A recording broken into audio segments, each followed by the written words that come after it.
With 2 solid years of development behind it and 10 World Cup qualifying matches ahead, rugby union officials were upbeat during the launch of this year's HSBC Asian Five Nations.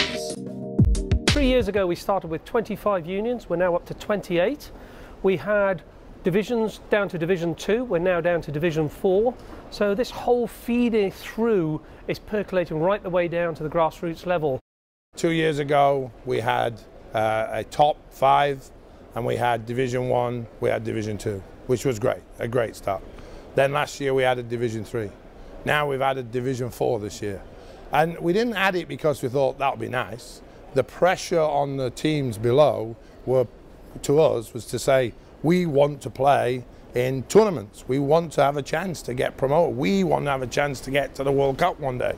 I think the World Cup has become just a great ambassador for the game itself. I think the fact that it's going to be an Olympic sport is also tremendous news for the game and will help to strengthen the game around the world. As the leading rugby program in Asia, it's important not only to develop our own players, but to help in developing the players around the region. Not just in Korea and Hong Kong, who currently have players in our professional league, but all of the nations of Asia. Japan is still the dominant force. They still have the major internationals throughout not just Asia but throughout the rest of the world.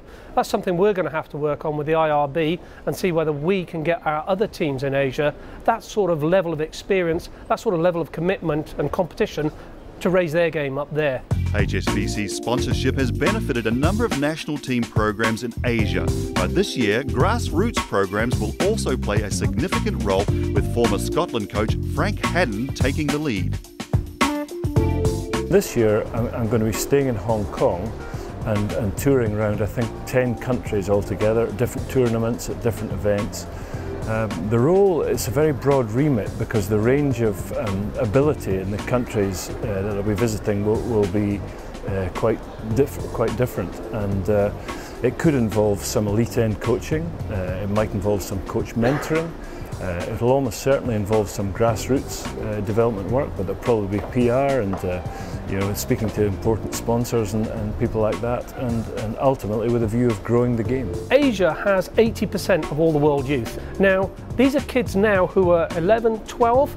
They're going to be playing in that Rugby World Cup in 2019. As we go around, we're going to suck them in and going to take them and put them out the other end.